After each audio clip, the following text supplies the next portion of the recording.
What's up, guys? Welcome back to another episode on Praz's Pitch. We've been going daily over here, and if you guys have been watching and enjoying the videos, I appreciate all the support. Um, Today, we're going to be getting into my thoughts and predictions for this Argentina Spain World Cup final. Looking at how this Spanish team plays, I think we can use the last Euro as a perfect example. When you have Spain in a final like this, where they're going to be possessing a lot of the ball, I immediately think this is not going to be the 3-3 final that we saw at last year's World Cup. This is probably going to be much more similar to maybe that Germany Argentina 2014 final or that Spain versus England Euro final in 2024, where I would definitely not be surprised to see a 1-0 game, maybe 2-1, or even to go to penalties. I think this will be very, very tight and probably not very high scoring either. Um, when I think of the Spanish game plan going into this game, Spain is the better team. They have a higher caliber of players. The manager has realistically greater tactics. Um, the way that this Spanish team is going to play is like they are the better team. They are going to be possessing the ball. They are going to, try and match the physicality of Argentina, like England did. But I think largely they're going to be controlling the game in a similar way that they did against France.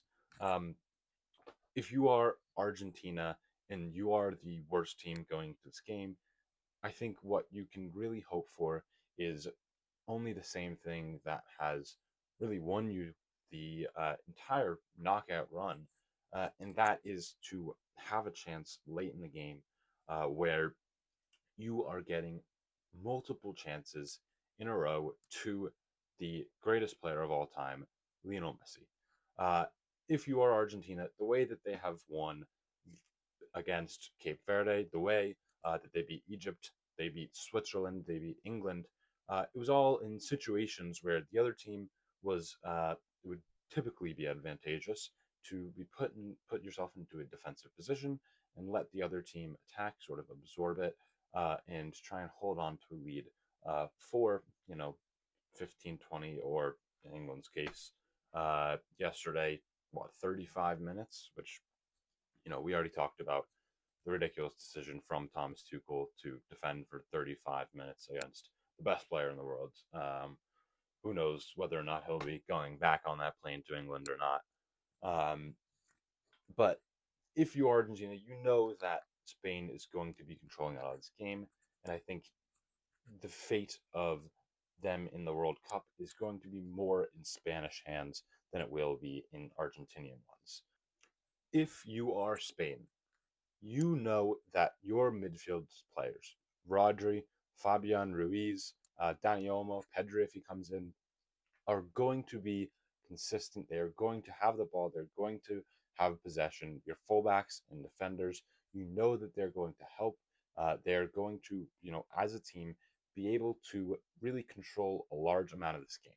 Now, what worries you is looking through this tournament, and again, I love Lamine Yamal. I think at past times, within the past year or two, he has been the best player in the world. When you look at how he's played up until now in this tournament, he's been okay. He hasn't been the worst player in the world. There's no one that they should even think of being starting over him in that right wing. But he has not been the caliber of player that we know and expect him to be.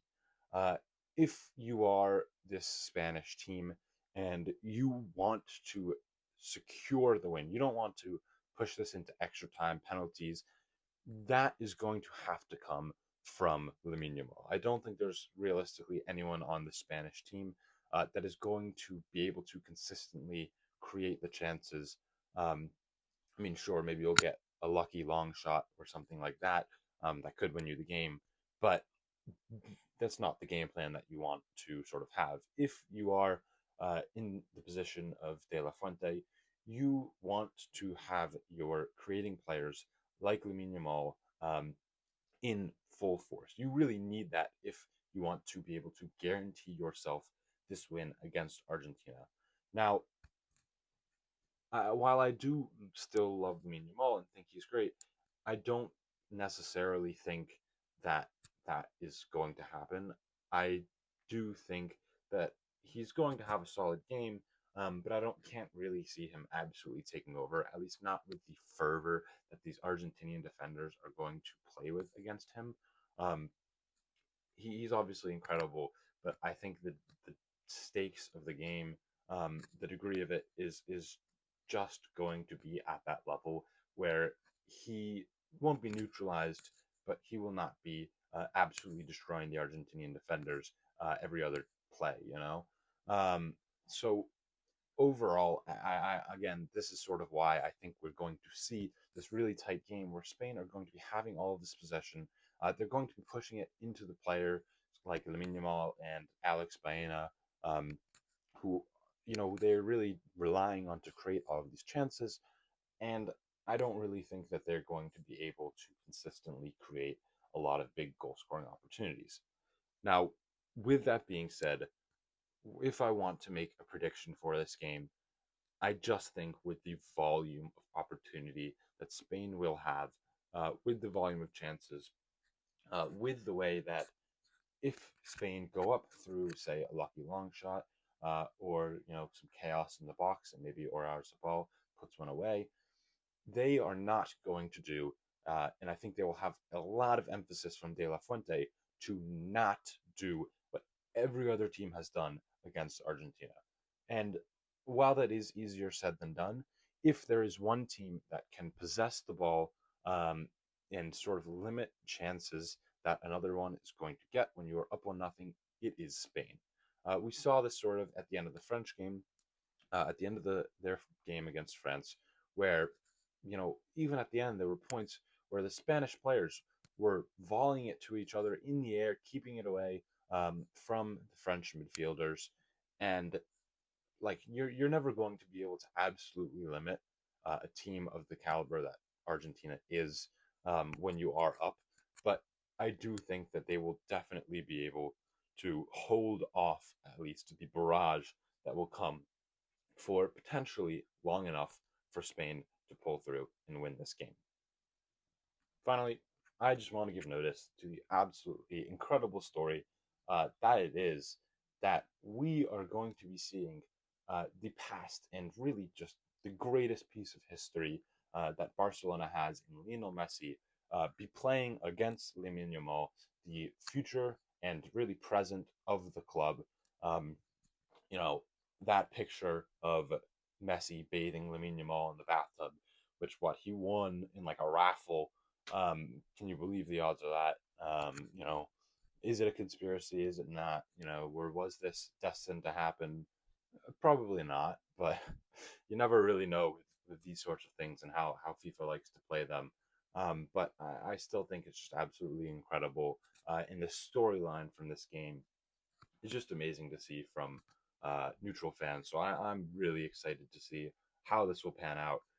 In the end, I think I will give Spain probably a 1-0 win, something similar to what we saw in that final in 2014, Germany versus Argentina, where I just think that the Argentinian team is not quite at the caliber that they were in the 2022 World Cup.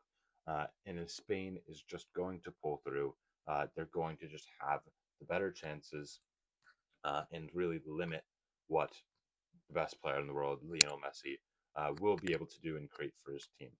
Now, I do want to give notice to the hypothetical, and really, I've been talking with some confidence that Spain is going to win, but how can you be confident when the player that you're playing up against is Lionel Messi, is this Argentinian team that will die for Lionel Messi? I mean, these players, if you touch them, they will come at you with fists swinging. Um, if Lionel Messi is able to carry this Argentinian team to a World Cup victory here, I mean, what are we even looking at? Have we seen anything like it? We talk longevity in sports. LeBron James still being like an all-star at 40 years old. That's incredible, but is it at the caliber? Is anything in the world at the caliber of Lionel Messi leading Argentina to win the World Cup at 39 years old? 39. People have retired and have had kids play in professional leagues at 39. At 39, he is still playing like he is the best player in the world of all time. I would not be mad if that story happened and Argentina were able to win it through Lionel Messi. But again, that's just a hypothetical. My prediction would certainly be that Spain would win this, probably by 1 goal in a relatively low scoring game. Um, I'd love to hear your guys' thoughts in the comments. If you're still here at this point and you disagree with any of that, then please let me know. But for now, we'll have to see what happens in the game. So I hope you guys have enjoyed the video. If you have, I'd appreciate a like and maybe subscribe as well. But I will see you after the game.